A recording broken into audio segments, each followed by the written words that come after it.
Değerli arkadaşlarım, Çin'de yaşanan olaylar gerçekten bizi fevkalade üzüyor. Uygur bölgesindeki yurttaşlarımızla, kardeşlerimizle tarihten bu yana çok derin bağlar içindeyiz. Bugün Türkiye'de bildiğim kadarıyla 300 binden fazla Uygur Türk'ü yaşamaktadır. Ve yıllardan beri bu kardeşlik bağımız büyük ölçüde devam etmektedir. Aslında Çin'le ilgili ilişkilerimizin de hükümetler arası, parlamentolar arası çok iyi olduğunu da söyleyebilirim. Orada yaşayan soydaşlarımızın, Atayurt'ta kalan kardeşlerimizin aynı zamanda Türkiye ile Çin arasında bir dostluk köprüsü olduğunu da biliyoruz. Fakat maalesef geçmişten bu yana ama şimdi bütün dünyanın gözleri önünde cereyan eden, hepimizin tüylerini diken diken eden, hepimizi fevkalade üzen ve vahşet boyutuna ulaşmış olaylarla karşı karşıyayız. Şimdi hem Çin ordusu sokakları işgal etmekte, hem de Han Çinlileri denen milis kuvvetleri ellerindeki sopalarla, öldürücü cisimlerle Uygur avına çıkmış bulunmaktadır. Evler basılıyor, çocuklar, kadınlar alınıyor, götürülüyor ve çok büyük ölçüde maalesef ölümlerin olduğunu duyuyoruz. Bütün bunlara karşı Türkiye mesajlarıyla, çalışmalarıyla büyük bir gayret göstermektedir. Bu olayların televizyona yansıması, haberlere girmesi şüphesiz Türkiye açısından TRT'nin bu konudaki başarısı da göz ardı edilemez. Oradaki muhabirlerimizin her türlü tehlikeyi göze alarak bu olayları dünya kamuoyuna getirme gayretleri faydalı olmuştur. Dün Sayın Başbakanımızın bu konudaki düşüncelerini ifade ettiğini biliyorsunuz. Sayın Dışişleri Bakanı da konunun üzerinde çalışmaktadır.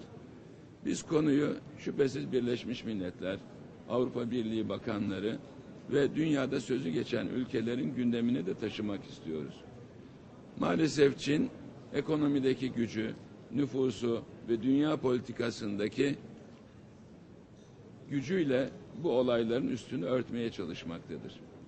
Dün de Çinli görevlilerin binlerce insanın idamından bahsettiğini ürpererek duyduk. Yani biz Çin'le olan ilişkilerimize fevkalade önem veriyoruz ama mesele sadece bir insan hakları meselesi olarak ortada duruyor. Sokaklarda halen kaldırılmamış cesetler var. Tek başına kamyonların, tankların, orduların üzerinde direnmeye çalışan kadınlar var. Orada meydana gelen olayların gerçek faillerinin aranıp bulunması elbette mümkün. Bu olayların Türkiye ile Çin arasındaki ilişkileri bozmayacak ölçüde derhal bir soruşturmayla sonuçlanması hepimizin dileğidir. Biz bu konuda Çin'e yardımcı da olmak isteriz. Ama gözü kararmış insanların orantısız, ölçüsüz güç kullanarak masum insanlara yönelmiş tehditlerini üzüntüyle izliyoruz ve bunun gereğini yapmak üzere de bütün uluslararası platformlarda gayretle çalışıyoruz. Bahsettiğiniz hanımefendinin bugün internete düşen bazı televizyon kanallarında da yayınlanan konuşması var. Türkiye hükümetine ve Sayın Cumhurbaşkanımıza teşekkür ediyor. Bu konuda her türlü desteği Türkiye'den aldığını ifade ediyor. Bundan başka türlüsü de olamazdı zaten. Dolayısıyla olayları takip ediyoruz ama seyirci değiliz. Bu konuda yapılabilecek tüm girişimleri gücümüz yettiğince bütün dünyaya, şu anda Birleşmiş Milletler Güvenlik Konseyi'nin geçici üyesi olarak bulunan Türkiye'nin yapacağından emin olmalısınız. Ancak Birleşmiş Milletler Güvenlik Konseyi'nde 5 daimi üyeden birisi olan Çin'in alınacak kararları veto etme ihtimali ne kadar yüksek olursa olsun, Türkiye bu vahşeti bütün dünyaya en geniş biçimde anlatacak, bu aradaki insan haklarının ihlallerini sona erdirmek için üzerine düşeni yapacaktır.